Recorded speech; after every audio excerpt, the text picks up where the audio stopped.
Olá pessoal, tudo bom? Nós vamos estar aqui falando um pouco, desmistificando a psicopedagogia.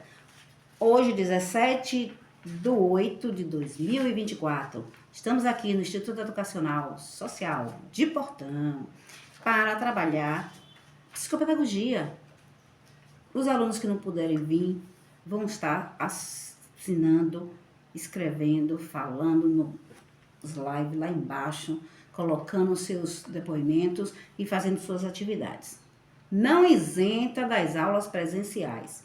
Só se forma em psicopedagogia ou neuropsicopedagogia quem tiver as presenças não só nas aulas online, nos Meet, e também nas aulas presenciais, que são 6 aulas presenciais. O resto todo é trabalhos e pesquisa. Nós temos psicopedagogia no Uninasal, que você pode se inscrever e estudar 100% EAD. É outro departamento. Na IESC-FAX, IFACEI, você tem os dias de vir para a aula, para aproveitar mais ainda. E todos os estágios que são feitos aqui. Nós precisamos de vocês e vocês da gente. E isso é muito importante, essa troca, porque é uma via de mão dupla. Então, vamos participar das aulas presenciais, porque eu, Nildélia, o nosso irmãozinho Lázaro também, está sempre aqui para atividades com vocês. E hoje, principalmente, dia 17, nós vamos estar trabalhando sobre as últimas amarrações com o dia 13 de setembro, que será o nosso terceiro seminário. O papel do psicopedagogo na escola. É isso aí, Nildélia? Isso. O professor, todo professor deveria fazer psicopedagogia, porque nós temos o desafio de descobrir por que aquela criança não aprende, né?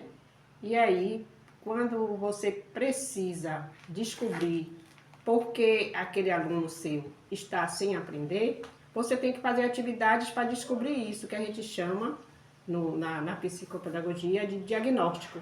Então, esse diagnóstico é feito com atividades para a gente descobrir por que aquela criança não aprende, o que é que está dificultando aquela aprendizagem daquele ser. Então, a gente precisa trabalhar com atividades lúdicas para descobrir o que está impedindo dele aprender. Isso aí, nós temos alguns alunos, não podemos, tem a ética, nós temos também uma pastinha onde você coloca todo o material daquela criança, a anamnese, você faz a anamnese, uma coisa na parte de ética, a nossa ética, me fala aí um pouquinho da ética para os nossos alunos aí, isso é muito importante. A ética é importante, você saber qual é o código de ética do psicopedagogo, porque às vezes a gente comete um erro, né? uma coisa ruim dentro do processo da psicopedagogia, porque você não pode falar do outro sem o consentimento e até mesmo com o consentimento. Você tem que trabalhar com o resultado daquele diagnóstico, mas sem colocar o nome daquela pessoa, sem identificar aquela pessoa que você está atendendo. Aluno X. Isso, colocar sempre uma letrinha para poder não saber quem é aquele aluno. E as atividades também a gente não deve filmar a criança, colocar sempre de costa para poder não expor essa pessoa. Então, a gente tem vários artigos do Código de Ética, né, que a gente tem que ler e entender para a gente não cometer erros. Exatamente.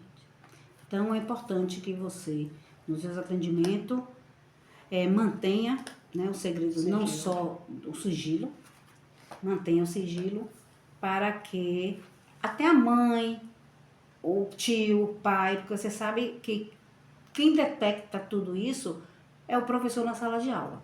Sente a dificuldade daquele aluno com tais atividades, é uma maneira ou o comportamento dele. Sobre ética na psicopedagogia. O Código de Ética, ele tem o propósito de estabelecer parâmetros e orientar os profissionais da psicopedagogia, também quanto aos princípios que regem a boa conduta profissional e instituir diretrizes para o exercício profissional.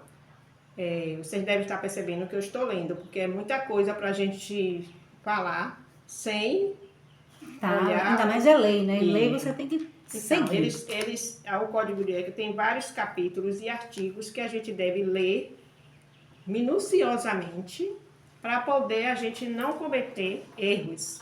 A gente precisa entender, aqui no capítulo 1, na questão dos princípios, da psicopedagogia, é um campo de conhecimento e ação interdisciplinar em educação. Repetindo, ela é um campo de conhecimento e ação interdisciplinar em educação. Então, a gente percebe que a gente tem esse papel de buscar outros profissionais, de fazer essa relação com outras pessoas, com outras linhas, para poder ajudar nesse sentido. É importante que o professor ele conheça realmente todos os seus alunos. E, na verdade, conhece durante o período, porque cada um vem com um copo cheio, que é a família. Um copo cheio que são os saberes culturais da família, do local. Jorge Visca, comunidade, escola e a comunidade escolar. Não é isso? E aí, o que acontece? Você tem esses três poderes e saber trazer o pai para a escola, para poder compreender cada vez mais o seu filho. E qual o problema de aprendizagem dele? Bom, já é um outro departamento. Nós temos as aulas, as provas, o professor, ele observa o aluno através dos cadernos, através dos livros, da leitura, se ele só sabe ler e escrever, e o problema dele é letramento. Então, tendo um psicopedagogo dentro do colégio, nós encaminhamos essa criança para a direção, junto à coordenação da escola e o psicopedagogo. Daí, solucionar o problema de aprendizagem dele e retorná-lo para a sala de aula para que ele continue com os seus colegas e não percam a linha do tempo. Porque quando um perde a linha, você se perde o tempo inteiro e você não alcança o aprendizado, você não alcança os seus colegas, você não alcança os seus aprendizados, o seu saber. Então, é importante o psicopedagogo para que ele compreenda o aluno, ajude, é como se fosse, eu digo sempre que é um casulo de borboleta, que ela sai do casulo e voa quando ele passa pelo psicopedagogo.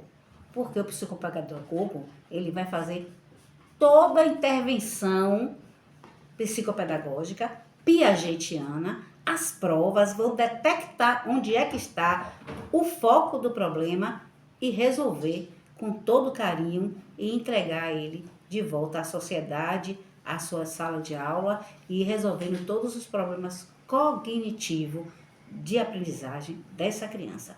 Então, Nildélia, essa importância de ter um psicopedagogo na escola, de ter um orientador que encaminha o psicólogo, se o caso for, né? Nós temos na Prefeitura de Lauro de Freitas, porque nós estamos no nosso município de Lauro de Freitas, Bahia, nós temos o CAPS para encaminhamento aos psicólogos e eles vão o CRAS. É isso aí. O CAPS de CRAS. E Nildélia vai falar um pouquinho também da aprendizagem e o nosso trabalho maior é exatamente restabelecer a criança, aquele jovem também, para a sua sala de aula. O processo educativo é um processo social, né? A gente depende das pessoas que estão naquele local, a comunidade, a escola, a família. A gente precisa desse elo para que conheça a criança e possa fazer um diagnóstico daquela situação que ele está, descobrir o que está impedindo ele de aprender. Né? Porque para ele aprender, eles têm que estar bem, integralmente, né, querer aprender, e muitas vezes tem algo que proíbe ele dessa aprendizagem. Então, o psicopedagogo precisa fazer esse diagnóstico para descobrir onde está o problema, a dificuldade. E solucionar. Isso. Através de desenhos, através de provas com material dourado, através do próprio desenho, né? A pintura, ele vai dizer daquelas cores que ele usa, qual a necessidade dele, onde ele está sofrendo pelas cores. A gente vai fazendo estudo e vai detectando. No desenho, ele denuncia o que está acontecendo com ele. Se é abuso, se é abandono, se o pai ou a mãe não está ligando para ele, ou se ele está se sentindo excluído. Também na leitura, você percebe quando você coloca ele para ler ou para escrever, o problema de aprendizagem dele é a alfabetização. Então manda para o professor alfabetizador, para uma banca, para um reforço de banca, porque o psicopedagogo não é reforço de banca, é ensino-aprendizagem, mas para compreender onde ele está errando, para dali colocar ele no eixo, tá? E daí em diante ele participar da sala de aula como um todo, com todos os colegas. Isso aí, Nildélia. É isso. Considerações finais. A criança precisa do afeto, desse olhar, desse cuidado. E se a gente não tiver esse afeto, esse olhar, esse cuidado, a criança se sente sozinha. Então, a gente sabe que hoje, as famílias de hoje são de jovens, né, que não têm maturidade ainda para constituir uma família. Então, é esse aluno que a gente tem dentro da escola, que a gente tem que observar, que cuidar, que dar afeto que ele... São pais também que só colocam o filho no mundo e desaparece, e a mãe é mãe solo, e é um problema. Aí esse é o nosso desafio dentro da escola, cuidar dessa criança, desse estudante, e conseguir que ele vá para frente na sua aprendizagem. É isso aí, gente. Venha para a aula presencial que você vai aprender muito mais. Tchau, gente!